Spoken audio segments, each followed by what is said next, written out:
Seguindo com o nosso estudo do livro O Passe como Cura Magnética, da doutora e pesquisadora Marlene Nobre. Quarta parte: quem doa e quem recebe? Quem pode dar passes? Qualidades do agente de saúde espiritual. Como circulam as forças radiantes do receptor? Passe e oração. Capítulo 19. Quem pode dar passes? E estes sinais hão de acompanhar aqueles que creem. Em meu nome expelirão demônios, falarão outras línguas, pegarão em serpentes. Se beberem qualquer coisa mortífera, não lhes fará mal algum. Imporão as mãos sobre os enfermos e os curarão. Depois que lhes ter assim falado, o Senhor ascendeu ao céu, onde sentou-se à direita de Deus. Os discípulos partiram, pregaram em toda parte, cooperando com eles o Senhor e confirmando a palavra pelos milagres que acompanhavam. Isso está em Marcos 16, 17 a 20. Quando alguém é designado pela primeira vez a cooperar na tarefa dos passes, geralmente se espanta, e esta é a pergunta que mais se ouve: mas eu posso dar passes? Vamos buscar a resposta de um dos mais abalizados mentores da espiritualidade, Alexandre, o instrutor do livro Missionários da Luz, para que não restasse dúvidas em nosso aprendizado.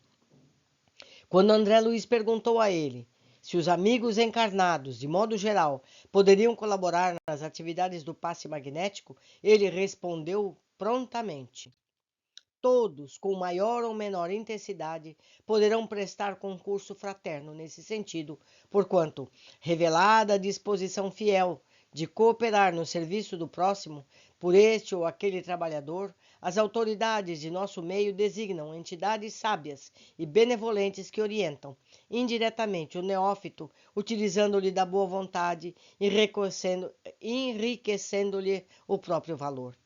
Mas Alexandre, a seguir, ressalta um ponto crucial. São muito poucos os que decidem colaborar. Embora a capacidade exista, o concurso dos encarnados é pequeno. A seara é grande e os trabalhadores são poucos. São muito raros os companheiros que demonstram a vocação de servir espontaneamente. Muitos, não obstante bondosos, sinceros nas suas convicções, aguardam a mediunidade curadora como se ela fosse um acontecimento miraculoso em suas vidas e não um serviço do bem que pede do candidato o esforço laborioso do começo. Isso está no livro Missionários da Luz, no seu capítulo 19.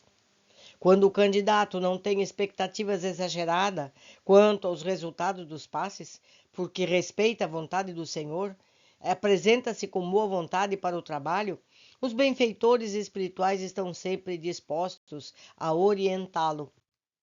Mas poderíamos objetar da mesma forma como André Luiz o fez ao mentor. Mesmo que o encarnado ofereça valores muito reduzidos, ele poderia ser aproveitado? A resposta é esclarecedora. Perfeitamente, desde que o interesse dele nas aquisições sagradas do bem seja mantido acima de qualquer preocupação transitória. Deve esperar incessante progresso das faculdades radiantes, não só pelo próprio esforço, senão também pelo concurso de mais alto de que se faz merecedor. A resposta de Alexandre está plenamente de acordo com o convite de Jesus fez a todos os seus seguidores, anotado pelo evangelista Marcos, em 16, de 17 a 20, e colocamos-as no frontispício deste capítulo. É preciso ressaltar que o Mestre, nos derradeiros momentos que esteve materializado entre os encarnados, deixou esse programa dirigido indistintamente a todos os que creem em seus ensinamentos e desejam ser seus seguidores. Dentre as recomendações aparece com toda clareza a tarefa de impor as mãos sobre os enfermos, com a sua promessa de apoio na obtenção da cura. Por isso, essa tarefa nas casas espíritas é um compromisso sagrado com o Mestre Jesus. Mas aqui, como em qualquer outra modalidade de mediunidade, o exercício constante é fundamental. A assiduidade, a boa vontade, o desprendimento e dedicação são fundamentais para o incremento das forças radiantes. Toda vez que a pessoa decide em seu coração realizar uma tarefa, precisa deixar espaço mental a fim de cultivá-la, torná-la realidade. e o servidor devotado sempre encontra apoio na espiritualidade superior para sustentar e ampliar sua capacidade de doação.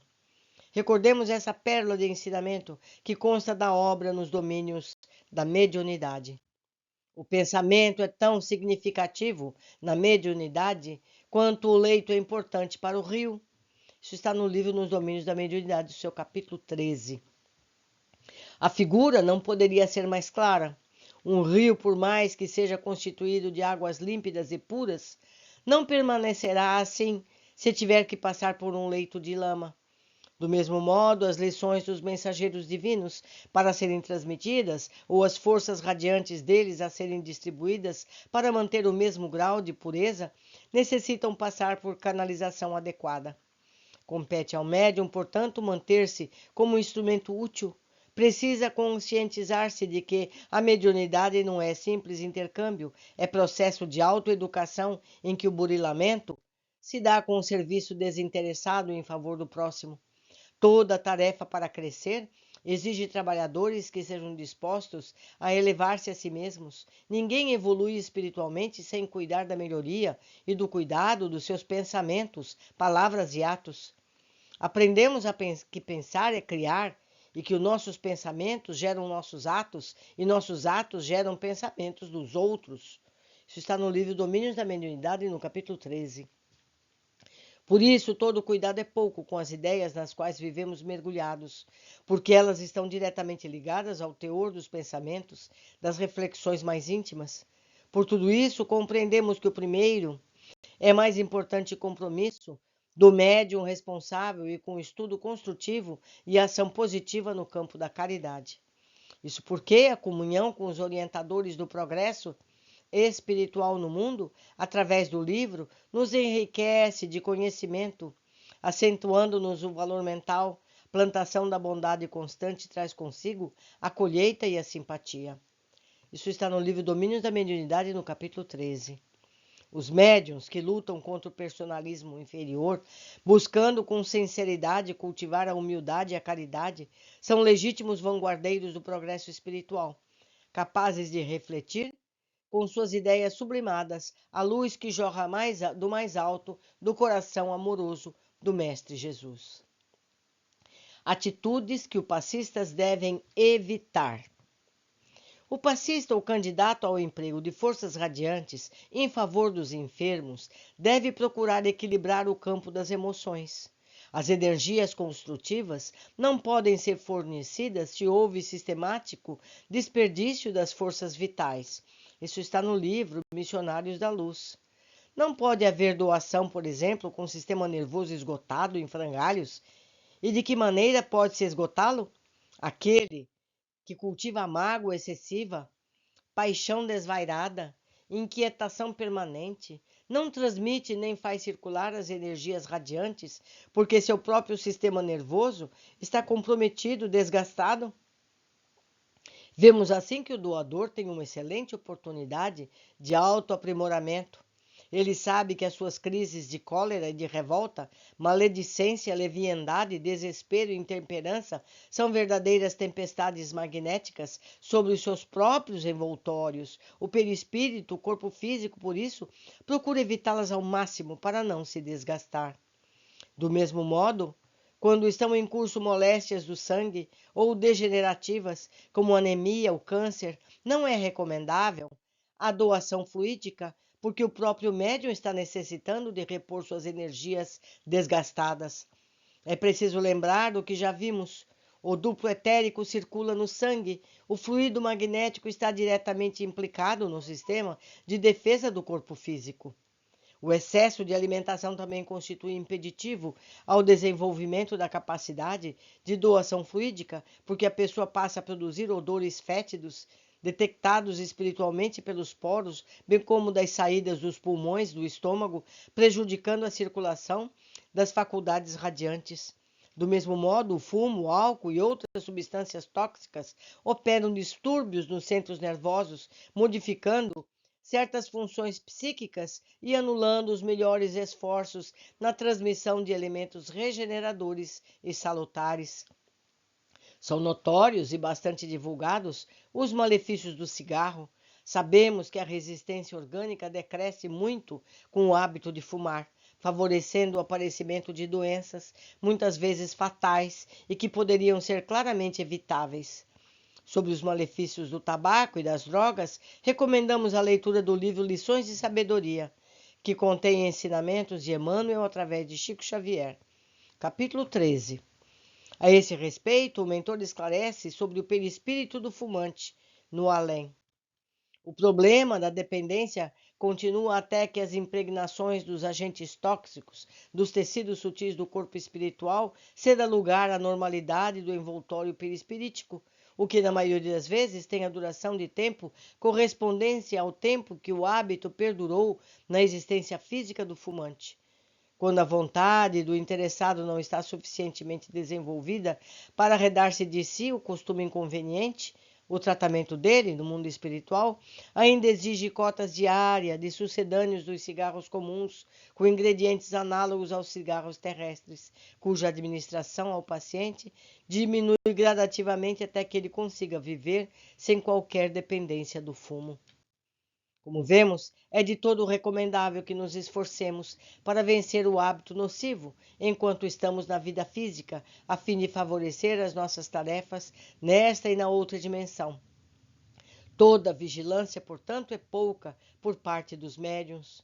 Os que são guiados tão somente pela vaidade, pela ambição inferior, acabam vampirizados, porque fatalmente encontram entidades que com eles se afinam, precipitando-se em difíceis situações obsessivas. Infelizmente, temos tido alguns exemplos de irmãos nossos dedicados à cura que se desviaram do objetivo construtivo do dai de graça ao que de graça recebestes, aceitando dinheiro no exercício de suas faculdades curativas. Muitos voltam do além em estado lastimável para contar arrependidos o desvio e a perda da existência pelo mau uso da mediunidade, lamentando o engano cruel que os precipitou no arrependimento. E só terão um meio de se recompor, recomeçando uma nova existência. É inegável que o desenvolvimento das forças radiantes está intimamente ligado ao autoaperfeiçoamento, ao cultivo das boas qualidades. Isso está no livro Missionários da Luz. Há, no entanto, algo que devemos sempre lembrar: onde houver merecimento por parte dos que sofrem e de boa vontade nos que auxiliam, os mentores estarão sempre dispostos a conceber o benefício espiritual. Eles sempre lembram de que a prática do bem estivesse circunscrita aos espíritos completamente bons, seria impossível a redenção humana. Eles só podem mesmo contar conosco, espíritos imperfeitos em vias de evolução. A ninguém, pois, devemos desencorajar.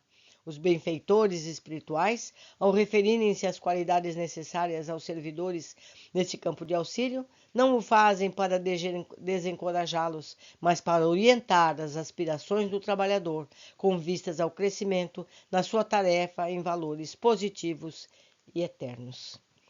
Meus amigos, precisamos melhorar. É para isso que nós estamos aqui encarnados.